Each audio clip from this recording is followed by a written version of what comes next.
Welcome, listeners, to A Writer's Life. I'm your host, Heige Bohm, the author of the novel Secrets in the Shadows.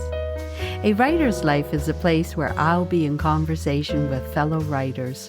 We'll discuss all things writing, they'll read from their latest works, and we'll explore what happens beyond the pen on A Writer's Life. It's going to be a page-turner, I just know it. Pull up a chair and join us. I'm recording on the traditional, ancestral, and unceded territory of the Squamish Nation.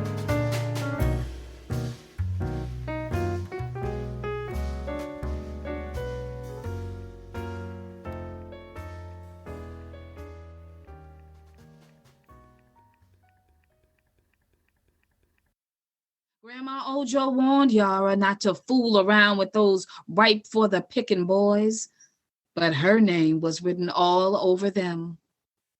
I wasn't tall or a rippling glass of water. My face belonged to Mama.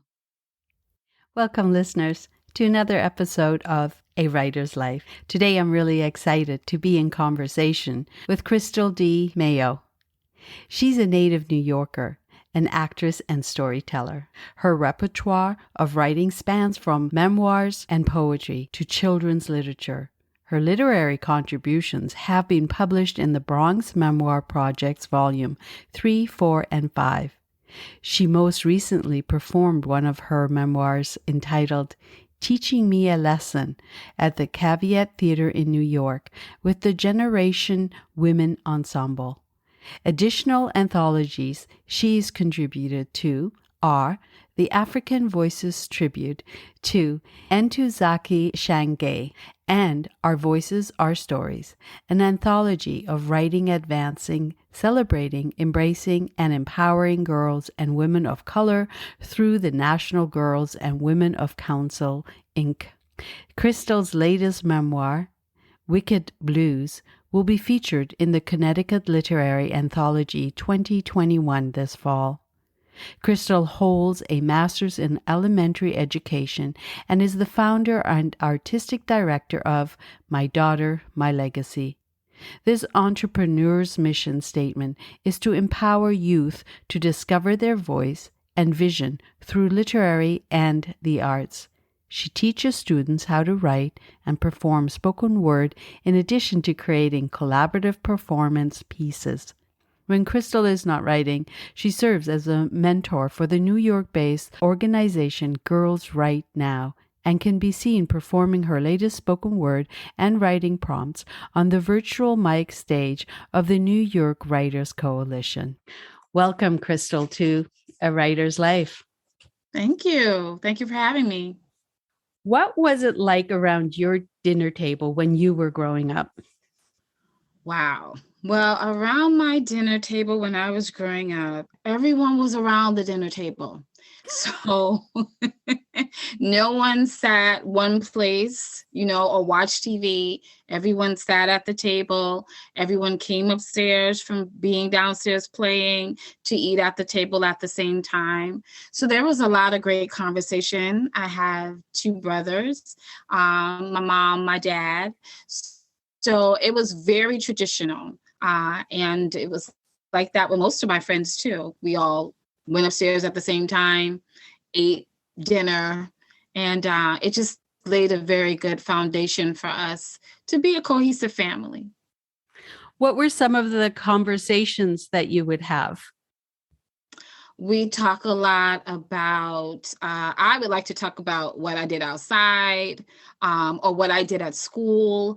I was really into the arts, writing and also singing, theater. So I always would have a story to tell about what I did in school. When I was little, I used to love to enter the storytelling contest. So I would be at the dinner table. I would talk about the story that I was going to recite and remember. So a lot of it was really around the arts because that was really my whole world when I was little. What were some of your favorite storybooks when you were a teenager? When I was a teenager, right about high school, I was a theater major at LaGuardia High School for the Performing Arts. So a lot of what I read were basically plays, and that's what we had to read as a theater major. So I don't remember reading too many books outside of that, but we did do a lot of plays. And I also liked a lot of poetry. I was into poetry. By high school, my mother introduced me to a lot of African American writers. Richard Wright was one of them. So I got exposed to a lot of authors that had more of like a Black narrative or the experience of African Americans in the world. But I was also into a lot of different plays and playwrights since theater was my major. Lovely. Do you think that the authors or the playwrights that you read and performed in those plays, that somehow influenced your writing today? Oh, most definitely. One of the authors that really influenced me has to be Toni Morrison. I remember getting a Toni Morrison book and I read it. And at first, when I read it, I really didn't understand the depths of it because I was still young, but I just dug the language. I just was like floored by how vivid it was, the imagery she used when she described a character or a situation, and how fluid she wrote. It was almost like lyrical and very conversational. And I did not, like I said, I don't think I understood too much like the themes at that point. But the great thing about Toni Morrison is you could pick the book up when you're 20, or you could pick the same book up when you are 30, like The Bluest Eye. And then you totally get something new every time you pick it up because you've lived a different era of your life and you can connect with her on so many levels. And it's the same way with the playwright Ntozake Shange. I was introduced to her in 8th grade. I didn't really know who she was. I just knew that I was the lady in green, and I think it was green, and I threw a flower pot. I didn't know what I was doing. But then when I picked it up when I was in my 20s, and I said, oh, this is what the play is about? This is what it really is about? And then when I read it again and I had to perform The Lady in Purple, I understood it in so many different levels and dimensions. So that's the great thing about plays and reading them. I don't think sometimes we read enough in school. They're just, they're great things to read because they can help us connect in so many different ways. The characters, the themes. So that really helped me. And I really think Ntozake Shange, when I first read it and I picked it up, I said, how is she talking? Like, how do I perform this? Because it's a choreo poem. And it wasn't until I really started to read it that I understood it was something very lyrical about it. And then I said, hey, I can write like that. I can write lyrical like that too. And I think I do. I'm pretty sure I do. So I know that between Toni and Ntozake Shange, I definitely had a great influence on my writing style. Nice. Mm-hmm. When did you know you wanted to be a writer? When I was in the 3rd grade, I used to write short stories. I think one was about a little mouse. So I loved to write them. And I remember when I was in 3rd grade, my teacher would write on the top, did you write this or did you copy? And I was like, no, I wrote it. And then it happened again the next grade. And then I said, wait a minute, I wrote this. And then for the 5th and 6th grade, I went to a talented and gifted school. Mm-hmm. And when I wrote, it was a whole different environment. It was like all the kids liked to write and they nurtured it and they called what I had a talent. And I said, well, okay, this is something new. And they published it and they really helped me hone my writing skills. And then from then on, I always knew that I wanted to be a writer. So here I am now. Was there a that you can remember a certain moment that you went, oh, this is writing. I can be a writer. This is what I want to do. Was there a specific moment that you can remember?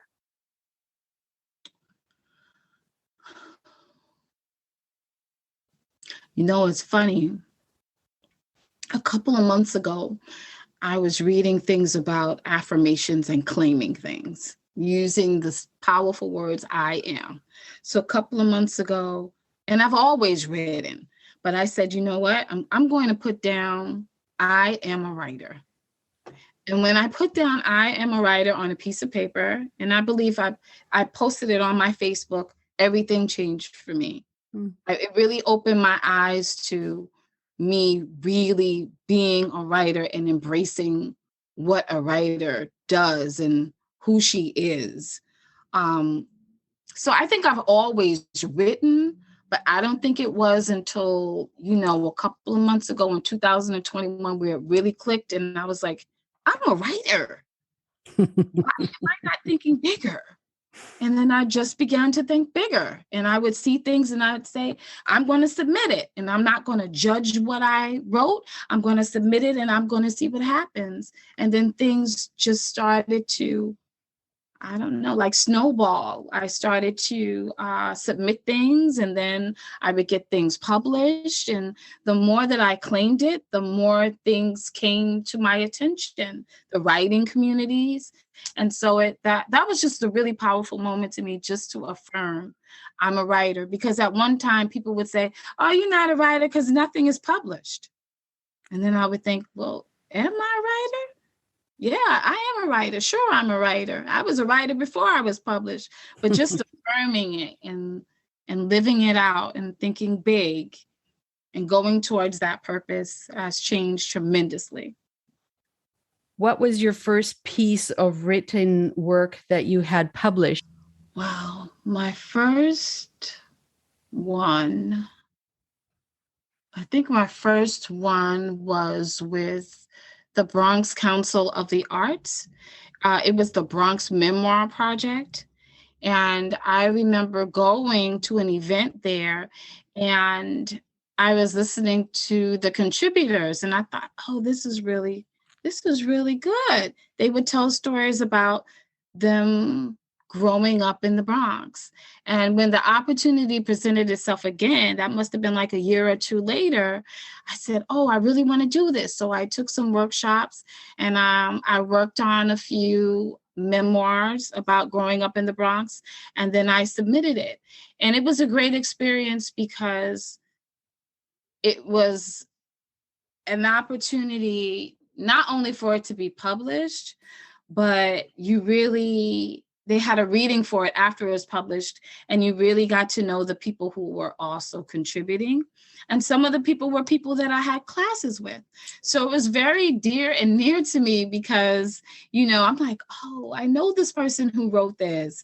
So it's not just like this clinical anthology. It's really a piece of collective work from people who you learn to admire and respect as writers. Nice. In your bio, you say you were a teacher. What inspired you to become a teacher? When I was younger in junior high school, my 7th grade teacher said, you're going to be either an actress, a teacher, or a lawyer. Didn't get the lawyer thing. Didn't become a lawyer. But the teacher, yes, I always did. When I was little, I would have the chalkboard and I would teach. I worked predominantly with elementary, and the joy of working with elementary is that they're so little, they're so young. And my favorite grade is 2nd grade. I love all grades, but 2nd is my favorite because 2nd grade is like that sweet spot where they are learning really how to write, how to put thoughts together, how to put them into sentences, how to put them into paragraphs. And for me, that's my favorite part, to teach something that I enjoy, and then to get them to enjoy it, because there's so many young people who think that writing is such a chore. They're like, oh, we have to write? And I'm like, yes, we need to write. Let's write a poem. Let's write a persuasive essay. Let's write a folk tale. So I really had the opportunity to introduce them to different creative ways to write, and also to give them a chance to voice who they are, especially when it comes to creative writing. It's so empowering for them and for me to hear them express themselves in such a creative way. You are the founder and the artistic director of My Daughter, My Legacy. Can you talk about that? Sure. My Daughter, My Legacy, the title is in homage to my mother. My mother passed away from breast cancer about 30 years ago. And when I decided to do any type of arts and education programs or organization, I always said I wanted to do something in her honor. My mother was the type of woman that she was very creative. And she knew that I had some talent with acting and writing, and she nurtured everything. When I had to do my storytelling contest, she was the first one to have me practice. When I wrote, she would proofread my writing. So I really wanted to pay tribute to her. And the mission is really to bring the voice and vision from young people to a higher platform, and then link that to literacy, because in public schools, literacy sometimes is a big challenge in terms of children reading and in terms of children comprehending. So what I did, I was working in a great public school, Davenport Ridge, and they enabled me to start piloting programs there. And one of the first things I did was I did a spoken word performance piece. The students had to write their poem, and then they actually publish it in the book. And then I got the idea, it was at the end of the school year, and I said, why don't we just put on a spoken word piece? And the kids said, yeah, let's do that. And that's what we did. And I'm glad that we did do it. It was a big task, and kind of in the middle, I thought, this probably is not a good thing, but it turns out well. And in schools, a lot of the challenge is for students to read fluently and with expression. So I really try to look at the needs of students and try to find something artistic to bridge the two together. So what better way to do it than spoken word? Definitely. So it was a great experience. And I was able to pilot other things, a lot of girl empowerment programs. So I hope to pilot a lot more. That's really, really wonderful and so worthwhile. That's fabulous. Thank you. Has the pandemic affected your writing life? And if so, how? Yes. For the best. With the pandemic, it was a really hard time because everyone had to stay at home, and a lot of people felt very disconnected. And I needed to write. I was going to graduate school. I was stressed out. I needed to write. And I found wonderful writing communities. One was the Bronx Memoir, the Bronx Council of the Arts, and the other was the New York Writers Coalition. And they offered classes where for 2 hours you could just put everything aside. They would give you a prompt and you would write. And there was no judgment. You did not have to think, oh, this has to be great. You didn't even have to share it if you didn't want to. But it was wonderful because it gave you a chance to have a creative outlet. And it also gave you a chance to connect with other writers. And in some instances, there were writers from all around the world. And sometimes we would go into smaller groups and we would listen to each other's work. And it would bring up a lot of worthy conversation And we found a lot of commonality because it was different. Not only was it men and women and different ethnicities, but there were different ages and different cultures. And it was just a great way to feel connective to your creative self and then connective to something that's bigger than what you are. How has your life experience affected what you write? When I first started writing, I was little. I wrote because it was fun. I like to put words together. I like the way they sounded, and I like to read them. Like I always like to act out my work. When I was in high school, I used to write a lot of songs. I knew how to sing, but I couldn't play an instrument, but that was what I did. But it wasn't until I got into college and my mother passed away that I began to write to process and to heal. And that's when my writing really took a turn there. So a lot of what goes on, I guess, in my personal life, why I write, influences what I write. So, for example, I grew up in the South Bronx. I love the South Bronx. I mean, my childhood was my world. And so a majority of my memoirs are about living in the South Bronx. And I love talking about it because some people always say things that are very negative about the Bronx. But when I was growing up, we had such great experiences and such a great community, which was full of adults who really did help raise all of the young people. And it really had such a profound effect on us to this day. So definitely my childhood growing up in the Bronx influences it. And definitely what the challenges or the obstacles that have happened in my life, especially the loss. When I write, I think I'm always trying to process to figure out the gain. And if I can write it, and then if I can talk about it, because a lot of my work turn into monologues or performance pieces, then I know that I have healed from it and that I can help heal others from my experience. What year are we talking about that you grew up in the Bronx? Oh, the 70s. So I grew up in the 70s. It's funny, it was such a great time. I grew up right across, not even across the street, on the same side of the train, which you could hear, it never bothered me because you see it go back and forth. And, it was very hip hop was the evolution in. So it was the whole hip hop culture. It was the whole, that wasn't the 70s, but I'm saying from the 70s to the 80s as I grew up to be a teenager.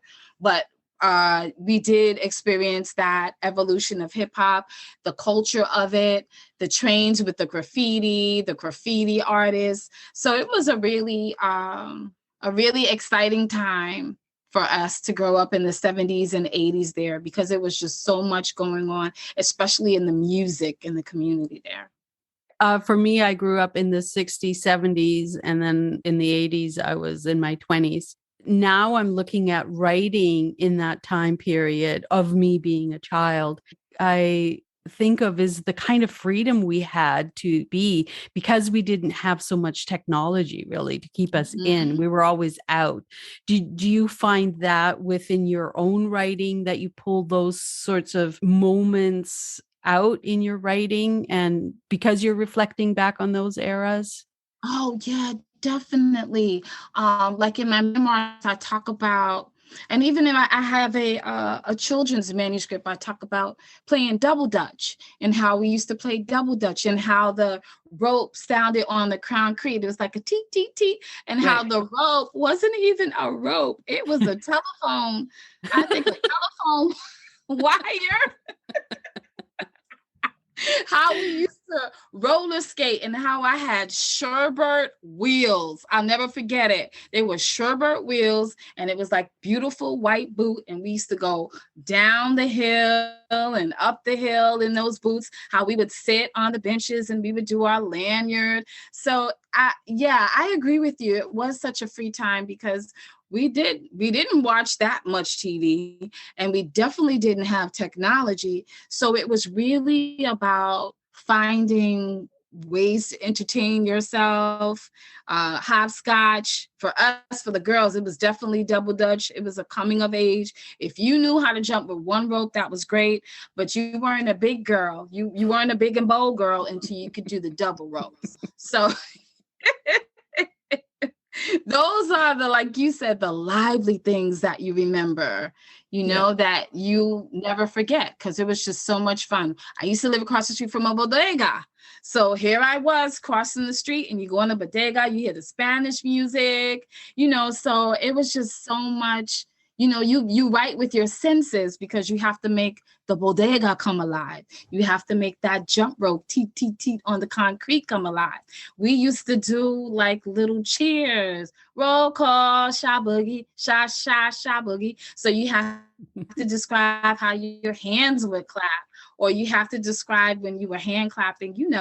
I played with mostly African-American girls, which were in my neighborhood, and just remembering the different tones we were, the different shades we were, all those little details that come alive when you talk about, your childhood. You're using all of your senses. And that's so much fun to bring it to life. I've heard so many people say, it was like I was right back there. And I'm like, yeah, right? So if somebody says that, you did a really good job. Yeah, we were really fortunate, I find. And it's funny when you're talking about the roller skates, I had the kind that you laced onto your feet with the little key in the bottom where you adjusted the roller skates. Yes. Mm-hmm. Yeah. And I remember I was a little, and I would sleep with them on at night. So that the first thing I could do is go out and go roller skating. And then when I became a teenager, we'd go to Stardust roller rink and it was disco, and I just loved it. And I loved asking the older boys to roller skate with because you got to hold their hands. Mm-hmm. Oh, okay. Yes, the hidden agenda. We had in the Bronx Skate Key. So they would play our music and then we would skate around and do tricks. It was like a roller skating rink. Yes. So that's where we used to hang out too. So yes, those are all great memories. That's where everybody hung out. We listened to our music. That's where the boys were. So it was a lot of fun. That's great. That's like little walking or roller skating down memory lane. Yeah, exactly. You're going to be reading from your latest memoir, Wicked Blues, which was featured in the Connecticut Literary Anthology. What inspired Wicked Blues? Okay. All right. So it was during the pandemic. And I was in a writing class, my writing community. And I don't think I knew I don't think they tell you what exactly the topic is. So I'm there and the instructor comes on and he's like, we're going to do a science fiction prompt. And I said, I don't write science fiction. So he gave us the prompt and I have to paraphrase. It was something in the lines like, someone is human, but there's something that's not quite human about them. And I remember sitting there for like 7 minutes. We only have 20 to write. And I was like, there is nothing coming to me. And then all of a sudden I was like, wait a minute. What if there's a little girl who's very close with her mother and she knows there's something wrong with her mother and nobody else can see it but her?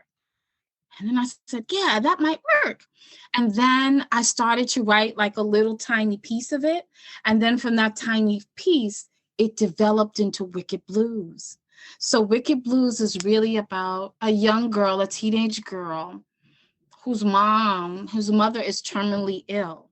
But she's kind of like in denial of it, but yet she knows she watches kind of like the deterioration of her mom, and she has to think back to how her mother was before she got sick and how she really was the, I guess, the anchor of the family.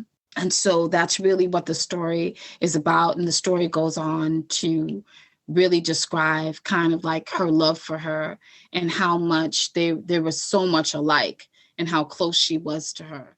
Now, that was kind of far from the prompt in a way, but it just goes to show, as a writer, it taught me, like, just be open to the prompt. Even though you don't think that inspiration can come from it, it doesn't matter, because really the first thing that they tell you is whatever comes out of it, right?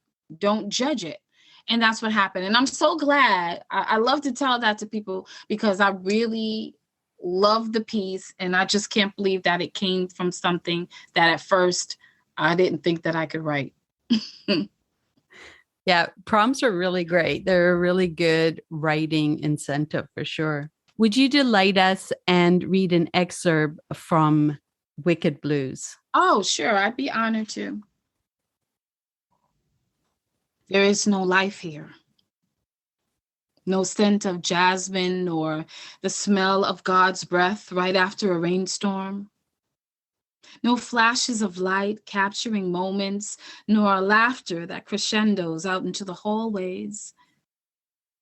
There is only a stranger lying between starched white sheets, her eyes searching upward toward Savannah light she will never see again. I have stood over her bed 1,000,000 times. I know her face, each feature a snapshot in my mind. The way her lips part when she finally surrenders to deep slumber. The way her eyelids slightly rustle like soft wind as the first rays of dawn yawn across her face. She was my mother, and every nuance of her face belonged to me. Grandma Ojo always joked that my daddy spit my older sister Yara right out of him. When I was little, I thought that saying was nasty because can't no beauty brew inside the phlegm of a grown man's spit. But as my sister got older, what my grandma said was true. Grandma Ojo told us stories of the younger version of Daddy courting Mama. How when Mama opened the door, Daddy stood with lanky legs in the frame, looking like a tall glass of water. His ripples made Mama's friend swoon, but his name was written all over her. Yara inherited his etched cheekbones, silky dark hair, and legs dipped in molasses. When she walked into a room with her brazen curves, the boys who used to chase us around corners till their armpits left an odor of sour onion swooned. Grandma Ojo warned Yara not to fool around with those ripe for the picking boys, but her name was written all over them. I wasn't tall or a rippling glass of water. My face belonged to Mama. Oh, I prayed I would grow up into her rare, eclectic beauty. In family photographs, she never sat in the center because she always sat quietly in the background until her eyes noticed hers. And when they did, she was breathtaking. Her pecan tan skin was the canvas for her freckles, which scattered across her face just right. Folks say the life of the house is in the kitchen, but in ours, it was in Mama's bedroom. On cool summer days, I'd sit on the floor by the edge of her bed with crossed legs and the shea butter just between my thighs. While she greased my roots, I pulled out old family photo albums. I appointed myself the griot in the family, listening as I turned the pages and Mama shared each detail of the branches that made our family tree. Daddy got his height from great-granddaddy Cyrus, a soldier who fought in World War II. And great-grandma Lucinda, Grandma Ojo's mama, was a midwife and an herbal doctor. Back then, Black folks couldn't get their foot into medical school, so she healed her own people in the comfort of their homes. Expectant mothers drank boiled green Spanish moss tea for an easier childbirth. Elders suffering from swelling and joint pain got relief from a rubbing of cayenne pepper and aloe juice. Daddy knew the first time he had fallen in love with Mama was when the sunlight danced across her face under a cherry tree. When they married, he built our house from the ground, brick by brick, so that he knew it would have a solid foundation. Although they shared the bedroom, he built it just for her. He painted the ceiling blue and added a skylight so that each time she woke, he could see morning light dance across her face. Every day the sun shone, it would remind him of why he had fallen in love with her in the first place. Well, he never told me that, but since I was the family griot, that's the way I'm going to tell it. Beautiful. Thank you. You have been published in numerous anthologies.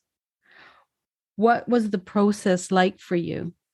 Well, at first it was, well, actually it wasn't that bad in the beginning, because when I got published in the Bronx Memoir Project, I got published in like a succession of volumes. So it was 3, 4, 5. So that one wasn't that bad because I really knew what the process was like.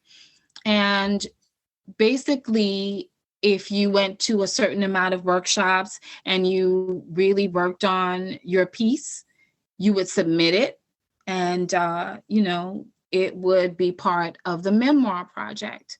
The piece that I just wrote is from the Connecticut Literary Anthology, 2021. And I remember I submitted a different piece in 2020 and I was rejected. And I was like, what? What happened? So what I did was I bought it, and then I started reading the stories just to get an idea of maybe, what it was like, what other people were writing, what different genres. And then when the opportunity came again, I submitted a second time, and that time was successful. So I guess, the lesson is sometimes it's not no, sometimes it's not now, and sometimes you cannot take it personal. You have to really think, if my work is not submitted in this particular anthology, it's okay. Maybe that's not the right time for it, and maybe it's not the right place for it. And I can honestly say that the wait was worth it, because I think that this piece that I read, Wicked Blues, was way stronger than what I submitted in 2021. So it can be a little daunting, because sometimes you really get your hopes up and you really want it to be an anthology, and then you get the rejection. But that is the life of a writer. You have to have a tough skin, and you have to really believe in your craft, and you really do have to believe that there's a place for it. And if it gets too daunting, then you really have to believe it and take it into your own hands and say, I'm going to do it myself. I'm going to write my own, novel or whatever it is. I'm going to really put it on the line there. And at this point, I've had a lot of success in submitting to great anthologies. I am grateful for it as an artist, and it's really a great stepping stone, a beginning, a great platform. At this point, I'm just like, okay, I'm ready to finish up my own manuscript and see where that takes me. So it really is a confidence booster as well, because you start learning about the business aspect of writing also, which, you do need to have some prior knowledge and a lot of tough skin to really delve into the business of it. So true. You have to have really tough skin for it. You do. I remember when I sent out to publishing houses, anthologies, lit mags, and to get something published. And that's a really hard process. It took me 142 submissions before Wow. I got my novel published. Wow. And you do just have to keep going, keep going, keep going, Mhm. and just keep trying. And it's so true. Read the anthologies, read the lit mags to see what it is that they're publishing and find where your story can fit. Exactly. Yep. I Yeah. think that's excellent advice. Your writing is so beautiful, and that's what really kind of, when you contacted me, I googled your name, and I came across some of your poetry and short stories. So beautiful and so powerful. Would You. you mind reading some of your poems? Oh, sure. Okay. This piece is called Running into Time. I ain't running out of time. I'm running into it. Heart on the 12, ambitions on the second hand. My hustle, my drive controls the winding disposition. My words, sweet, dark, raw, gritty, Black girl narratives embedded in every second. It is my voice that splashes in the rhythm of each TikTok. My vision that submerges in the rhythm of each synchronized beat. I ain't running out of time. I'm running into it. Head on, eye to eye, toe to toe, streaming down my face are phonemes that blend themselves into puddles of prose. Hell, I ain't running out of time. Time runs through me, surging through my veins and capillaries, overflowing in cups of creativity, never empty. My voice is the descendant of decades. My words are my legacy for centuries. Soaked with pen and paper, I write myself into history. That was wonderful. Thank you. Can you do Yeah, another one? yeah, I can read another one. Hold Okay. on. You are so funny. All right, hold on. Do you want to hear something about the Bronx?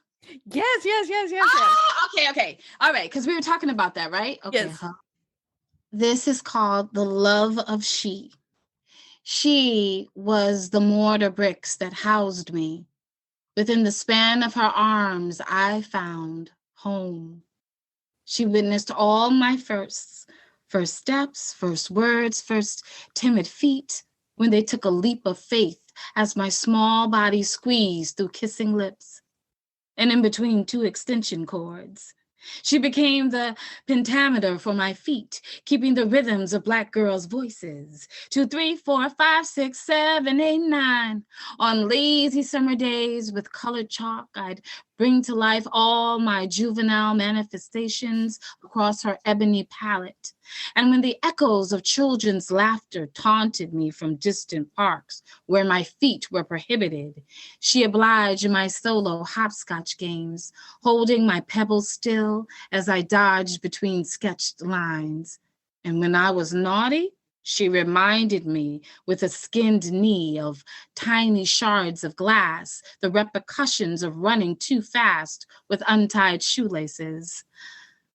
I loved her, and she loved me, holding the secrets I whispered into blowflowers that scattered in the wind. And she would arch a tree branch with sprouting leaves just right so that Mama's eyes couldn't spy into the barrels in the little park where children rambled through, but where my adolescent self wanted to feel the closeness of the bronze-skinned boy on my pecan-tan skin. And sometimes she'd sit silently with me, listening to the bodegas across the street, blaring music like jukeboxes and words I couldn't transcribe. And over the years, she watched my shadow grow from a paper doll into a grown woman.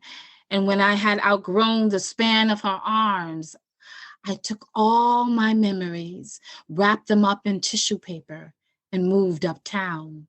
And with each year that went by, I passed her on the number 5 train and hardly began to recognize her at all.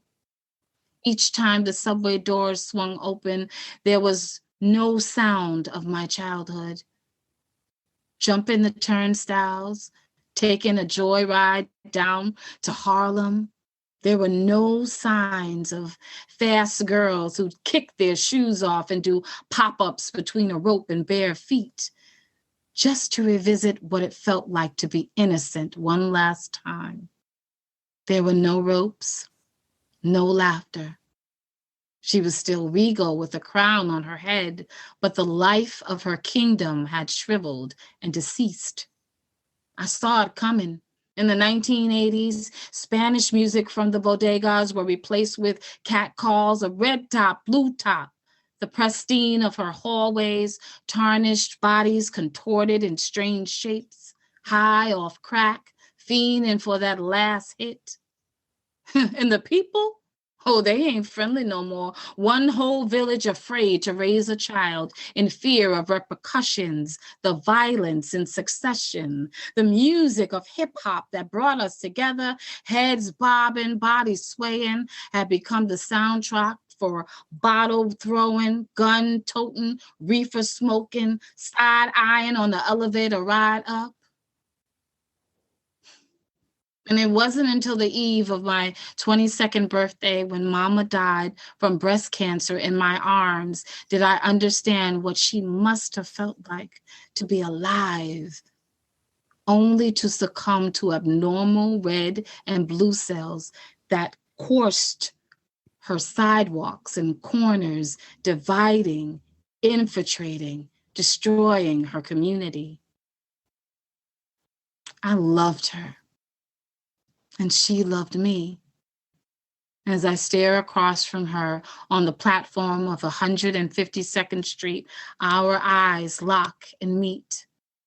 Together, we relive memories of bittersweet, of what was once then, and everything in between. That was gorgeous. Community, 152nd Street. From It's the beautiful. 70s to the 80s. Thank you. Yeah, beautiful. But well done. Thank you. What projects are you working on right now? Well, let's see. I will be a performer for Poets in Pajamas in February. And that doesn't mean that I'll be wearing pajamas or that the viewers have to wear pajamas, but it's a great program. And I will have about 25 to 30 minutes of time to read some selected poetry and prose. And then There'll be time for the audience to kind of vibe and ask questions, maybe about the process or what inspired each piece. So that's coming up in February. And another thing that I plan to do is to have a YouTube channel, which I plan to launch in March. And that came out of just me feeling like I didn't want to wait anymore.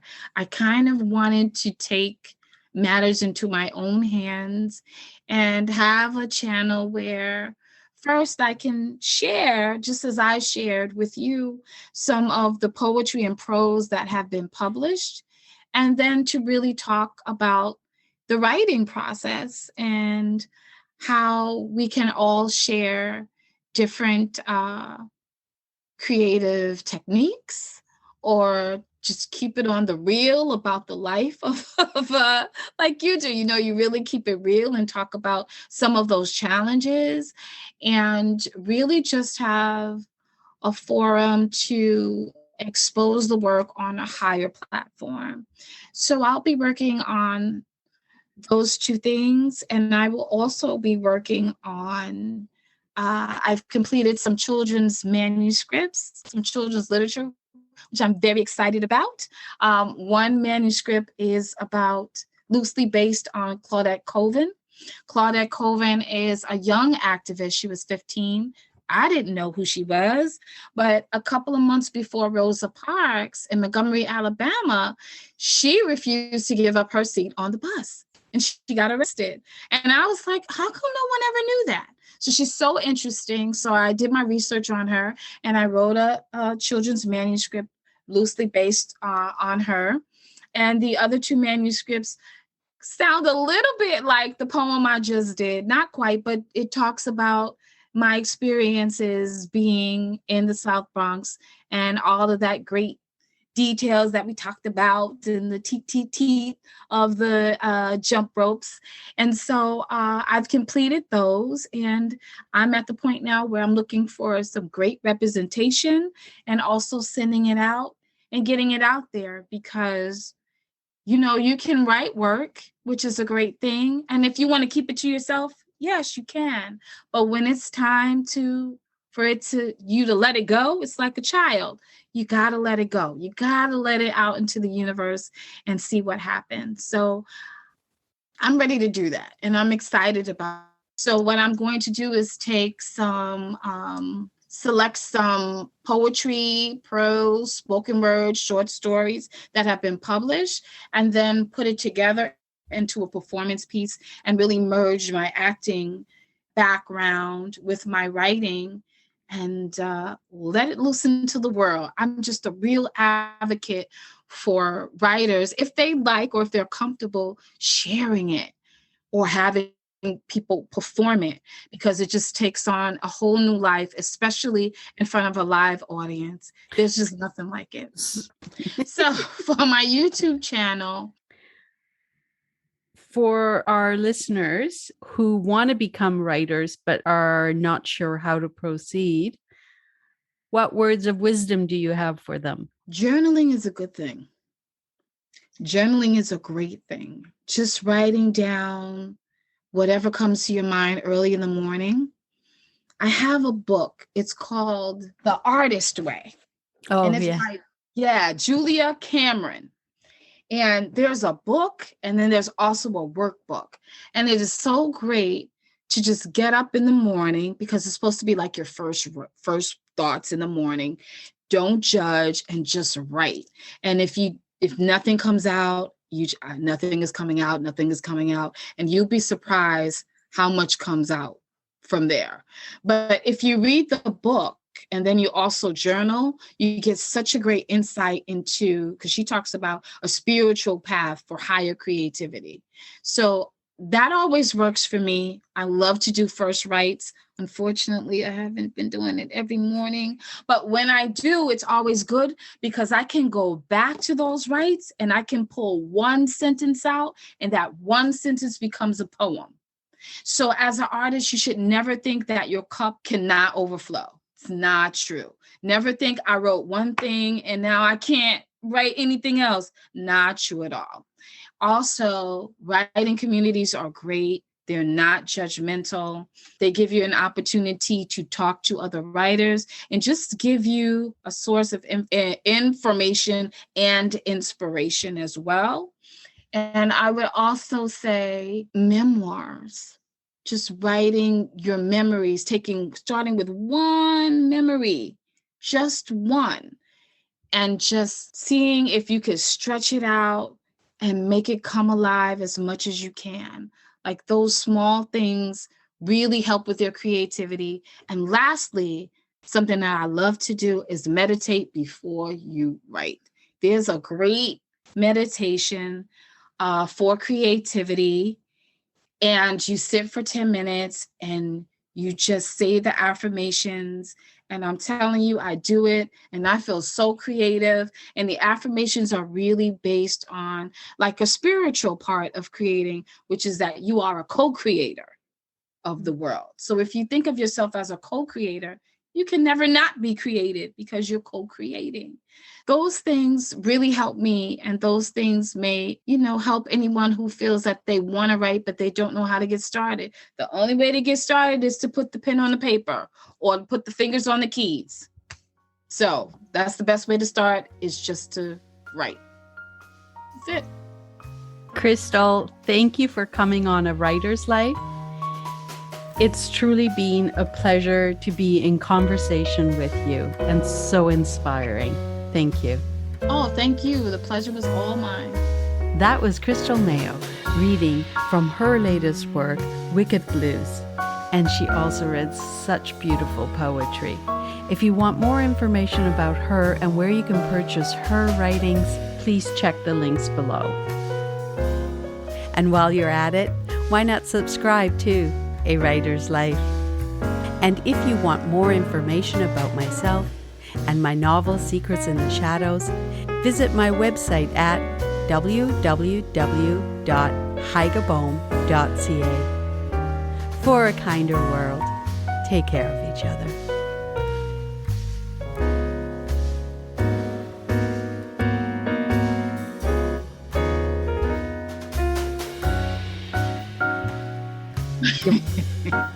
Don't laugh. Take a break. Woo! That's okay.